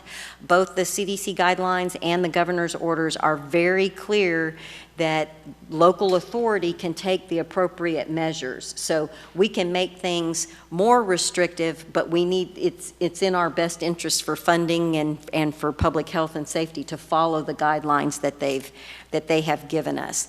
Of the phases, all of this starts on Monday, June 15th. So if you vote on it tonight, and once we decide for sure what we're wanting to do, that gives the assistant city manager, the Chief Nagy with the police department, Chief Rosales, Public Works, it gives them all an opportunity to know for sure what the rules are going to be, get things in place, get things in order so that they can have a smoothless entry. So the first phase that would happen is Monday, June 15th. The second phase is Monday, June 22nd, and the third phase is Friday, June 26th. And yes, we know that's the same week and it's just a few days, but one of the things that's happening, if you look at Phase 2 and Phase 3 at the city facilities, for example, the police department, Public Works, the water department, and the municipal court can open their lobbies on June 22nd because they were originally designed where the public can come and interact and our staff is behind glass. The City Hall lobby and the fire stations were not constructed that way. So those city facilities, it'll be Friday, June 26th, and it's important to note dates may change. If we get it done earlier, we'll open it earlier. If we have a bump and we have to move it a day, but I know that council wants the public to be safe and staff to be safe, but that's the reason why there's two different dates from the city facilities. You'll note in here the public meeting. The other thing about the Friday, June 26th, in-person city meetings resume with safety guidelines. That would mean that our July 14th council meeting would be the first meeting that, and we will have safety recommendations that go with this. If a person enters the building, the procedures we've talked about is that they would have a mask on, they would get their temperature taken, and then they can come into the building. Once they sit down, if they want to take their mask off, that's fine. But we are going to do temperature checks of folks that come in. So, you know, we want people to be able to make decisions for themselves, but we've also got to protect the people that are around. And so we would expect that we won't have as many chairs in council chambers as we have had before, but we will obviously continue to do mainstream or do live stream on Facebook. The special events, there had been a decision made before that we wouldn't be having events before I think July 10th, 9th or 10th was the date that had kind of been picked. And in this phasing, although events will be after mid-July, we were going to start accepting permits. Prior, they were not accepting any permits because they didn't know when things were going to be open, and they didn't want to imply to someone that they were going to be able to have their event if they didn't know when things were going to be open. But since we're moving towards this reopening process, they would start accepting reservations and having the events. The library has a process. You know that at our last council meeting, Becca Sexton came and spoke about some of the grant funding they've got for contactless and touchless checking out, and that's another building that's going to need some changes because that's a really open building where there's no separation between the public and staff. So the rules that would work for a library aren't really applicable to the municipal court, so that's why they have their own line item. And then the next item, parks, because that's the one everybody wants to talk about. You will see that on Monday, June 15th, we are proposing that we would open the sports fields, and that would be basketball courts, tennis courts, pickleball courts, the soccer field. So all of the nets and things that have been taken down, that stuff would be being put up starting tomorrow. They will start taking measures to get that in place. The Bark Park is also scheduled to open on this schedule, scheduled to open on Monday, June 15th. We are encouraging gatherings of less than 10. You generally don't have more than 10 people on a tennis court. The pickup basketball game is probably not going to be too much more than 10. Although it was only in one of the comments that I read tonight, I've had a couple of people call, and I've had one person say, I don't think we should allow more than 10 dogs. I've had another person say, I don't think we should allow more than 10 people. I had one person say, you must mandate that everyone wear a mask. I had another person call and say, if you mandate to wear a mask, then you might as well not open it. So there's varying opinions about the Bark Park as well. One of the other things that's been working is our city attorney has worked with the assistant city manager and our city manager to come up with you know how much I admire you, Mr. Borquez, but not something that's so fine print legalese, but a little graphic, sort of the encouraging the appropriate behavior. You are using a city facility, but you have a responsibility to make reasonable decisions to protect yourself while you're utilizing this city resource. So there's some signs that will be posted at the BART Park and at the parks to make sure that we've clearly communicated that there's some responsibility that goes along with accessing that asset. The municipal court, the reason that they are excluding the jury trials is because they aren't allowed to have jury trials until higher up in the state allows them to have jury trials. So everybody's got their certain set of rules they have to follow. The city employee impacts, you know that we had gone to some split shifts to try to make sure we knew one case we couldn't have them wipe out the entire staff. So a lot of the normal working hours, some of that stuff has already taken place, but we're just trying to make sure that we communicate that clearly. And then with some of the safety measures, we're trying to make sure that we convey why we are allowing people to start interacting with us, and at the same time recommending, not mandating, but recommending if you're sick and you have a fever, we're not going to let you in the building.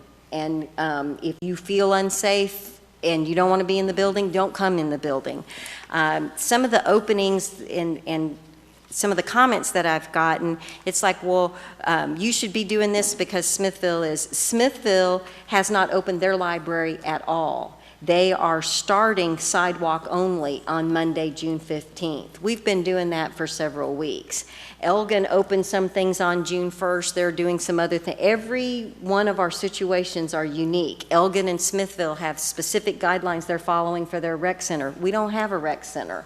So, you know, that the document that you have before you is our best efforts of what we think we have staff that can manage, and trying to find that reasonable balance between taking personal responsibility and being aware of the COVID situation that we are in. So, Mr. Wood, Mr. Job, did I miss anything substantial? Mr. Ennis. What does it take to open up the dog park? It's going to take the signage. The signage needs to be posted.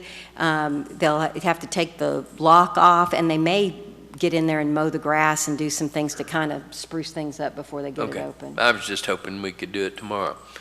But if we don't have the signs ready, we don't have the signs ready. So, okay, thanks. Any other concerns or questions on this? One thing, and we're not trying to be sneaky about it, we are not opening the senior center. If you read the governor's guidelines, all of the things that they're recommending doing, you get to over 65 and they are tagged, they're out. The nursing homes have been hot spots. There are concerns about that, so we'll be watching the revised rules as Governor Abbott does that. One of the things that Mr. Job and I spoke about was that one of the events that they do at the senior center on a regular basis is a potluck. Potlucks are a thing of the past. Like, that's not going to happen, and the serve yourself and walk around and all these people touching all this stuff with food, that, you know, there's going to have to be some revisions to that. So we're not saying we're never ever going to open it again. We're saying right now, to follow the governor's orders, we're not prepared to tell you when we can open that. And if the governor changes something, I'll you know, and we've got a good plan, I'll sign an emergency order and bring it to you guys. But I didn't want anyone to think that we were sneaking that in there. That was a long discussion, and we are not, at this point, we don't feel safe opening the senior center. Ms. Rogers? I was curious if we are able to do the things at the dog park, just because there are a lot simpler things there than they are at City Hall and things. Will we open it when we're finished, or even if we finish by Friday, we won't open until Monday? I understand that there's a lot of people that would like that open, but there is, for Public Works and everyone else, there's something to go with, this is the day that all these things are opening for, Okay, with messaging and stuff. All right. Is that fair, Mr. Job? Or Mr. Wood, either one? Yeah, oh, Mr. Job says yes. I guess my question being is, I know the Public Works works over the weekend when there's things that they have to take care of, but they'll pretty much have everything ready by Friday to be open by Monday. I think they're doing stuff over the weekend, too. That's true. I think we're going to review the signage tomorrow, see what it takes to get that ordered, and once that's up, we'll start opening everything that's on that list. So you'll So open it when you get the sign up, or you'll wait till Monday and open all of it? That's what my question was. We will open I can't imagine us getting the sign before Monday. Oh, okay. So that's what I'm saying. As And soon as we they have gotta it. hang nets and mow Yes, grass that's and. good. Right, I understand there's a lot Yeah. of things that have a lot of maintenance to do compared to the bark park, what kind of name? The dog park, compared to a lot of other things had maintenance. That's why I was just curious. We will open it as soon as possible. Okay, thank you. Mayor Pro Tem Nelson? Yeah, just a real quick question, Mr. Job. The dog park currently has benches that are inside the park itself, metal benches. Yes, sir. We're not opening the playscapes at the other parks until the following week. If we open up the dog park, are we still going to have or can we still place a restriction on accessing those benches and ask our citizens to bring their own lawn furniture if they want to sit? Absolutely. I think that's a fair request. What we can do is put up signage that says that it won't be disinfected on a regular basis. So it's kind of, I don't want to say enter at your own risk, but limit the number of people. Put up the signage that talks about, The main reason that we didn't open the playgrounds until the following week is because we're trying to incremental back into this, and we didn't want to open, we thought, you can go to the dog park as an adult and you can get in your car and leave and go to the bathroom because there's no bathrooms at the dog park anyway. But if you're going to have kids on the playground equipment and kids at the splash pad, we think it was a good idea to have the bathrooms open. And so that's one of the reasons we're trying to do the dog parks and and in these parks, it's not listed specifically, but when we say sports fields, that is firemen's, that is the baseball fields, that, all of those sports parks. But that's generally older people than toddlers that I need to go to the bathroom now. So from the Bark Park standpoint, I would be comfortable with, once it's open, use the benches, they're adults, and not try to tape off the bench for another week. Are you just trying to be consistent with the playgrounds? Yeah, it's only about being consistent with the equipment and apparatus that's out there. And I'm 50-50 to it. I'm in agreement we should open the dog park as soon as possible. But also I want to make sure we practice the optimum safety that we can. Councilmember Ennis? Some of the furniture in the dog park has been bought by the folks who use it. Is that not correct? Yes. that's correct. So that's kind of a tough situation. Tell them they can't use their own furniture. It's important to note that was Mayor Pro Tem Nelson's suggestion. I wanted to just open it on the 15th. I just want to bring that point up in case we got ourselves in trouble. Mayor Pro Tem Nelson, speak to Councilmember Ennis about that. For clarity, I was only looking for consistency in our own document. If that's the will of the council, the majority of council, to open up the apparatus, I have no issues with that at all. The reason that I thought we were consistent is because it's not a playscape, and it's a one of a kind. So. Thank you, Mayor Pro Tem. We've all done a lot of compromising on this business. Yes, we have. Yes, we have. Yes, we have. Councilmember Peterson? Yes, Mayor, thank you. I just want to make a comment. I like the way we're phasing this in, and I know people, the public, they're tired of being cooped up and can't do this and can't do that. But I would encourage everyone, we don't want to move too fast with this because just this afternoon I was watching the evening news, and I think Boston opened up too soon, and they're on the incline again. Just this afternoon, they're filling their hospitals again. Well, and Texas was called out as a state that had the highest increase in deaths this week than any other state.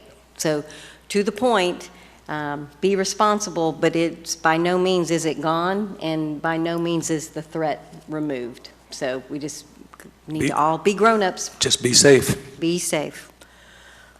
All right, so do you need a motion to accept this phase-in plan? Is that what you're needing, or what do we need?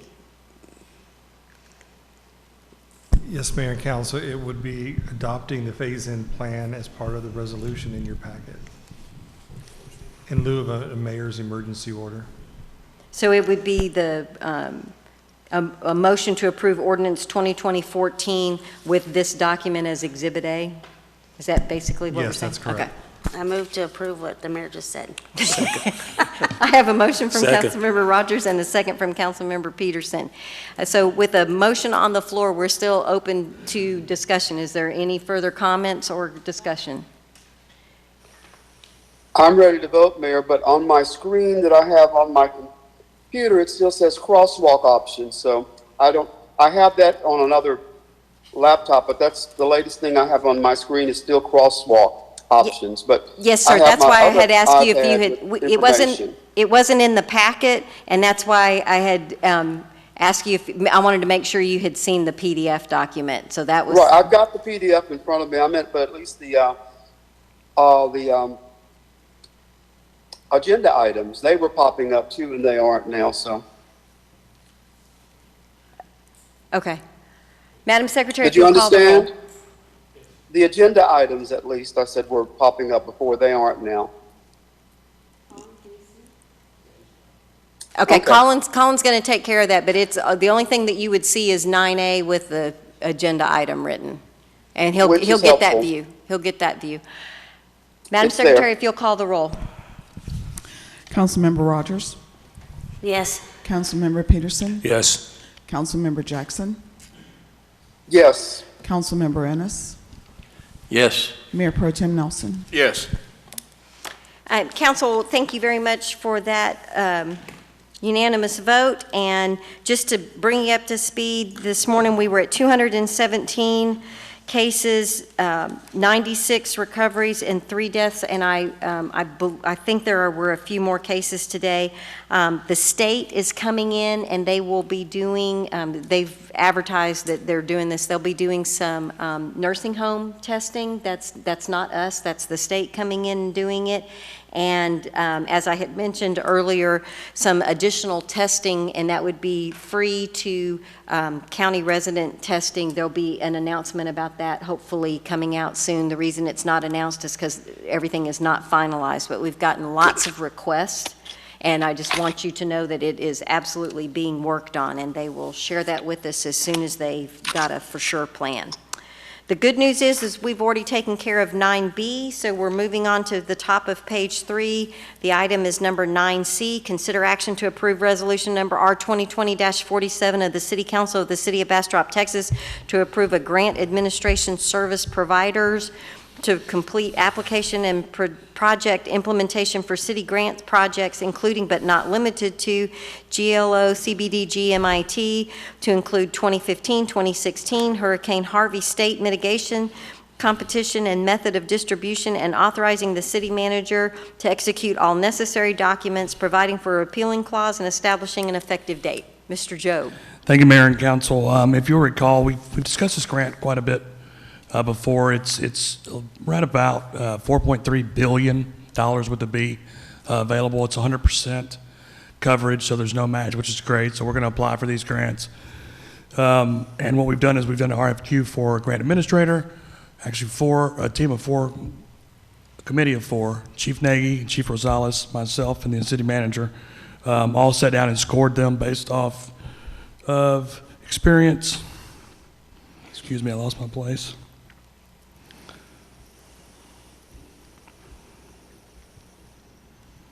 Experience, work performance, capacity to perform, hub affirmative action, and cost. We went back and reviewed them, and Langford Community Services came out on top, and we're recommending them for approval tonight so that we can get started applying for all these grants. And how are they paid? They'll be paid through the grant itself. So this is no impact to the taxpayers, no impact to the budget. That's correct. Is that a percentage? It is a percentage, and it's based on the amount that we apply for. So it ranges from anywhere from 6% to 13%, I believe. Okay, thanks. So the more we ask for, the lower the percentage. The more they successfully acquire, the more they get paid. Correct. And So- council, that is the grant firm that the county uses. So there's some leverage there for them to know what projects the county's using, and so that we can piggyback and make sure that we utilize all of those grant dollars as much as we can. Absolutely. They're expecting so much work in the Bastrop area. They're even talking about an area office. So they'll be right here with us. Great for performing. Okay, I've got two mics on here, but I believe Councilmember Jackson was going to ask a question. Well, I was wondering if you were ready for a motion, but I'll wait until that time, and if I can, I'll make the motion at that time. Yes, the city has used Langford Associates for many years, and they've been very successful in a lot of our different grants, including a lot of parks grants and things. So they're a very reputable and great grant provider, and they're good. Mayor Pro Tem Nelson? Yeah, a lot of grants, Mr. Joe, there's a lot of compliance issues, especially in today's climate. There's also milestones that need to be reached and recorded and transmitted to the grantor. Who is going to be in charge of those compliance issues and and achieving the milestones or marking the milestones? They will handle they will handle all the administration for the grant application, successful implementation if we're awarded. But we'll also have engineering firms and project managers that, depending upon the project, I plan to apply for several. So to be specific about each step, I don't know that I can give you right at this moment, but we're talking about ranging from streets and infrastructure, all the way to drainage, all the way to buyouts, anything that's relocating the wells. I mean, there's a ton of things that we're going to apply for, but we will assign a project manager to each one. Obviously, my concern has to do with ensuring that we achieve optimal compliance so as to not have funding pulled or paid back any kind of grant funding. So this is one of those issues where the buck stops here and the buck stops with city staff. I want to make sure that our city staff is aware that although we're hiring a consultant to do the work, that we're going to have to keep the reins on them to ensure that we get the optimum amount from the monies that we've requested and the work is being done as requested. Just overly concerned on my part, but I want to make sure that it was voiced in public. No, you're absolutely right. We will keep their nose at the grindstone. So Mayor Pro Tem Nelson, stated another way, you're viewing Langford as an extension of city staff. And so it won't be they were supposed to do it. We're going to say, Mr. Joe, you've met they, and it's you. Yep. Okay. Got it. Councilmember Ennis, it's not on now, but I thought it was on a while ago. Did you have anything? All right, Councilmember Jackson, I think we're ready for a motion. I'd like to move for the approval of resolution number 2020 or R 2020.47. Second. I have a motion from Councilmember Jackson, a second from Councilmember Ennis. Is there any further discussion? One other question, Madam Mayor. Yes, sir. The top two, both of them qualified as hubs? Yes, sir. Okay. I'm sorry, no, trailer did not. Trailer is not a hub. Langford did? Langford is, yes, sir. Thank you. Madam Secretary, if you will call the roll. Councilmember Jackson, Yes. Councilmember Ennis, Yes. Mayor Pro Tem Nelson, Yes. Councilmember Rogers, Yes. Councilmember Peterson. Yes.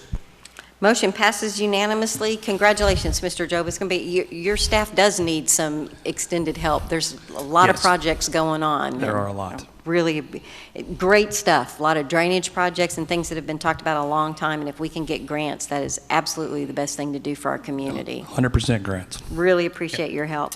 Okay, I'm excited about 9D because we haven't approved one of these before, and there's some kind of cool stuff. So we're moving on to item 9D. Consider action to approve resolution number R 2020-48 of the City Council of the City of Bastrop, Texas, approving a public improvement plan agreement with KB KB Home Lone Star, Inc. for Phase 2 of Piney Creek Bend as attached in Exhibit A, authorizing the city manager to execute all necessary documents, providing for a repealing clause, and establishing an effective date. Mr. Joe. Thank you, Mayor and Council. If you remember, as part of the code rewrites, we actually put together a development manual. And in that development manual, this is one of the steps. So we don't do things exactly like we used to because of the House Bill 3167. So what happens now is you come in, you have your pre-application, you do a drainage study, you take care of all of that good stuff, you do an infrastructure plan, you develop public improvement plans which are approved, then you approve this public improvement plan agreement, where now you would have, in the past, you would have seen a final plat once everything was approved. What you're going to see now is all of the inner workings that need to be done, like post-fiscal assurance, making sure parkland is dedicated, giving us an estimate for all the streets so they can put up, again, assurance so that we make sure everything gets built. Impact fees are also established, because impact fees are usually established upon final plat. What this does is we do not final plat until the completion of construction, because every once in a while things change. So as you go through construction, as you know, sometimes things aren't exactly built the same way, then the plat doesn't match, then we have to come back and fix all that. That's what this agreement takes care of. So we have everything mapped out. It's signed off on by the city engineer. It is signed off on by myself. It's signed off on by the city attorney, basically saying that everything we have here is on the up and up and we're ready to go. And it also establishes the amount of homes that they can build prior to final platting, which I think is 10% in this contract. And the money that's also generated in lieu fees. This particular one, they're dedicating quite a bit of property, so they have a credit. But overall, and if you did not dedicate parkland, you would be able to pay a fee instead, and we would establish that in this agreement, which can be then used for other parkland improvements. So, for example, if we wanted to put another Wild Sports Complex somewhere, we actually used designated funds for that in the past. So this establishes that, and then we'll bring that to you every time we have an improvement and there's enough money there to request an improvement. So I have here, just in case somebody's familiar with the project, there's a location map. Again, I think everybody knows where it's at, and this is just a rough phase. Go ahead and hit one more, Colin. Nope. Yep. So what we have here is while you won't be approving the final plat tonight, we're already at the stage of how to be done. So we have this. It'll be approved at P&Z. That doesn't come here any longer, but then it'll be filed upon completion of construction. So that's all I've got. If you have any questions. Mayor Pro Tem Nelson? Just want to make sure that we're very clear to our listening audience and the citizens. This is a PIP and not a PID. That's correct. Because the PID carries a lot more responsibility and a lot more issues than it does a PIP. That's correct. This is just a public improvement plan agreement. I think they're even calling them PIPAs, PIPA. Yep. And maybe that's part of making sure, to your point, it's extremely important this is not a PID. Councilmember Ennis? I know this is probably a stupid question, and it's fair. It's a small consideration in all of this, but reading through all of this, I was noticing the subdivision improvement plan agreement, about the signs, et cetera, et cetera. When we do something like this, they're required to use our street signage as it stands now, right? Yes, sir, absolutely. And it's already a spec that's approved in their public improvement plans. Okay. Yes. I hadn't been out there in a while, so thank you. Yes, sir. I move to approve. I have a motion to approve from Councilmember Rogers, a second from Mayor Pro Tem Nelson. Is there any further discussion? Madam Secretary, if you'll call the roll. Councilmember Rogers? Yes. Mayor Pro Tem Nelson? Yes. Councilmember Jackson? Yes. Councilmember Ennis? Yes. Councilmember Peterson? Yes. Motion carries unanimously. Great job, City Manager Wood and staff. Y'all have done a great job. It is 8:41 and we have finished everything but executive session. So we have two items for executive session. items 10A and 10B. They are as follows. 10A is pursuant to Texas Government Code Section 551.071 to deliberate upon, seek the legal advice of, and direct its litigation counsel regarding the Main Street Rehabilitation Project. There will be two parts of that, the north end and the south end, and we are going to deliberate on the south end first, and Councilmember Ennis will be recusing himself. He will join us to talk about the north end and then also item 10B. Item 10B is City Council shall convene into closed executive session pursuant to sections 551.071 and 551.072 of the Texas Government Code to confer with legal counsel and deliberate acquisition of real property and easements associated with the construction of wastewater treatment plant number 3 and the West Side Collection System, including approval of resolutions supporting continued negotiations and initiating the condemnation process, i.e. eminent domain. It is 8:43, and we are in executive session.